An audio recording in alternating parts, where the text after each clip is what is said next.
the farmers, etc. Well, I think they finally consented to bring us into the council, but they didn't call the meetings, right? Well, and us means the MAP. Well, yeah. Put it this way, my own opinion is that people like you and you have much to contribute, right? Okay. Yes. We must praise the bureaucrats because they're giving up their time and effort. But some of them, instead of serving the country, are making money. When they shouldn't. Right? And then secondly, they should be humble enough to know that they don't know everything. And they should ask the private sector to suggest. Well, that thing didn't happen, right? As a matter of fact, we had a meeting every 2 months with all the secretaries. Alianza Agricultura. Alianza Agricultura is the first organization that was established in 2003. Non-government, that covered non-government organization, NGO. We call it PO. That's PO. from NGO. Let me explain the difference. NGOs are those organizations that want to help the actual producers. Okay. The people's organizations, those are the real people. Those are the producers. Right? They're involved. Okay. It's mostly the actual producers with a few goodies called the NGOs. That's it. That's it. Okay? All right. So ibang people's organizations. Yeah. Okay. That's a distinction. You see there are groups that really want to help, that's good. But the people who should be helped sometimes don't think they're stupid because they know the problems better. So it should be a combination of both. So for the first time in Philippine history, in 2003, 38 federations and organizations, including Suminao farmers, including the hog raisers, etc., teamed up. And the government recognized them for a while because they went to Hong Kong for the WTO. But after a while, there was a case when the budget had tripled, right? And in a press conference, some people said, we want to monitor it because we don't want further scams, and you tripled it, and we want to know. Okay. Well, after that, some people said, we're not going to talk to you anymore. I said, why aren't you going to talk to us anymore? Oh, because you said it might be a scam. And we said, well, wait a minute. I mean, you know, it's a free country. They can say that. Second of all, we want to do that to help you. I said, no, we don't want to meet. So the reverse was in exclude. Right. Well, yeah, excluded. And so it's my hope that under the new government, you go and include the people.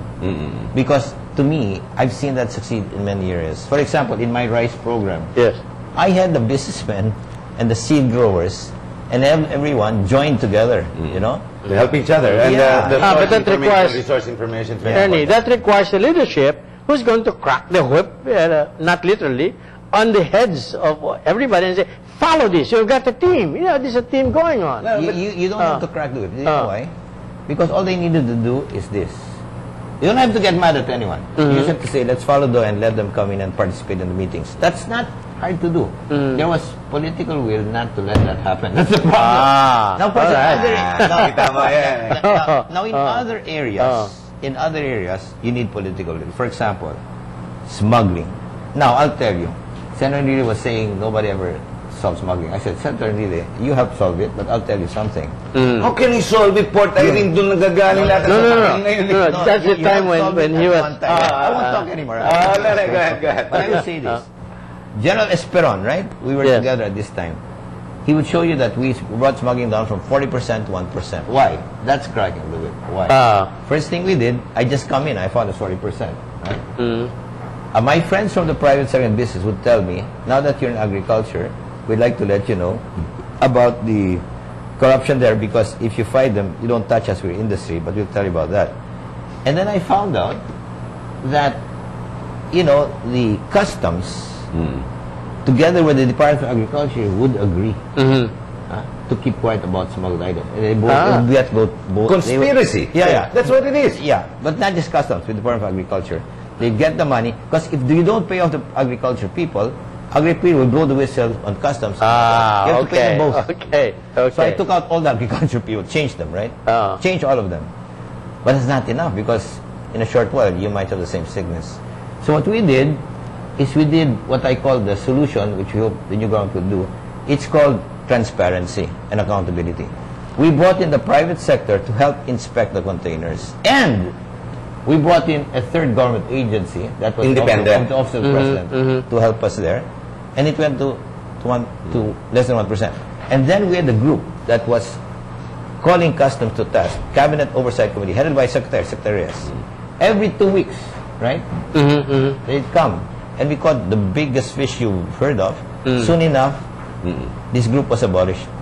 So I asked each department why. They couldn't tell me why, right? And I'll tell you why it was abolished. It was abolished because it was effective. We're getting the big fish. Now, let me ask you one thing. Yeah, that's sad. And then smuggling went up again. So what am I saying? It is not true. Governance. I know you're saying it's the culture and all that, but it's not true. We cannot solve it. We've seen it solved in smuggling. We've seen it solved in rice production and all that. All it needs is sincerity, Good feeling, management. and good management. But the problem is that some people don't want good management because they won't make any more money. Correct. So I think it is really a culture where some people there are really not good people. They should be kicked out. Now, I'm going to ask you one thing. Did you not invite any death threats when you were doing this? Oh, sure I did. At one time, they gave me 8 That's the bodyguards. culture, you know. Not just from the PNP. That's ordinary death threats. Mine was serious. I had 8 from the Presidential Security Guard and I had a gun of my own because the ones who would kill me would actually be the military. That's why, no, this is a true story. They called me up. They said, there's death threats. I said, I know, but I used to be an activist. I have it all the time. And sometimes they don't really mean it because if they threaten you, they won't carry it out. They'll kill you when they don't tell you. Then they'll kill you. Yes. I said, no, it's different. Why? Military will kill you. So here's 8 bodyguards. So my privacy was lost. I had to feed them every day. So my salary went to their food. But after a while, when I got this, when we caught them already, and the military, you know, they retreated. It was all right. Sure, we got death threats, but that's it, you know. They either try to bribe you, if you can't be bought, they silence you. But there's a third one, which is the temptation I got, which is they praise you. They give you beautiful things. You know, you know, they say that the biggest sin is not greed but pride. You know, you want to be big time. Ego. I know some people, they didn't steal, but did many wrong things because they wanted the position and the power and the perks, right? Many are very rich already.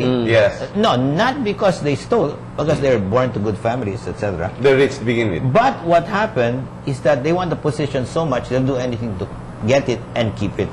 And sometimes using it as a stepping stone for a higher office. So they sell their soul. I've seen that. So for me, you know... Did we just see that in Ambassador Yushchenko at 89 years old? Diba? Sige, go ahead.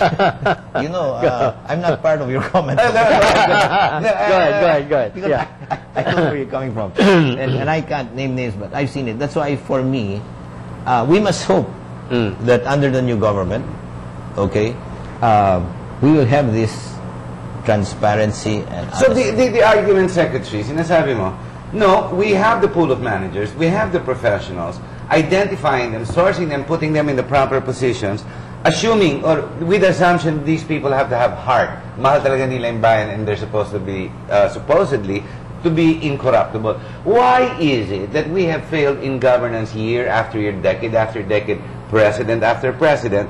We keep choosing the wrong people to dismantle all the big successes that we've created long ago, Erie being one, and Rice. Now, we're coming into a real hot spot.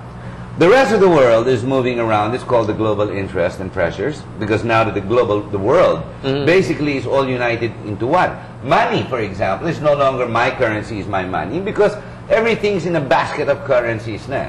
Diba? After the Bretton Woods Agreement, currencies were brought out. Everyone's trading. Every single bond that the Philippines comes out with. No wonder from time to time the central bank goes around to go on road shows to try and sell our bonds left and right. We are now interconnected. In the final analysis, assuming there is an apocalypse, anong labanan? Di ba dapat food security? Isn't that the very thing Gore keeps saying? But that's what I'm saying. That's why we say. This is the most... Kasi ang labanan, ang digmaan ng bayan sa bayan, sure, pressure army sa army, navy sa navy, magdidigmaan. Pero alam mo, the worst of it all, pag nawala ng pagkain ng isang bayan, ang taong nasa tabi mo, gutom kasi siya, papasukan ka sa bahay mo kasi gutom siya, and you cannot hold him back. That's precisely what we've been saying on this program, Ernie, has been, you don't just go for agriculture, just go for a certain specific issue. When you want to go into the security of the nation, while you go into to talk about food security, you also have to talk about the other factors like geopolitics, international relations. Because everything now, everybody is they're like this, you see. Now, unless the leadership knows where these factors are, where are we going to be? My contention, outstanding Secretary, is the problem is the culture of the people. Secretary Don.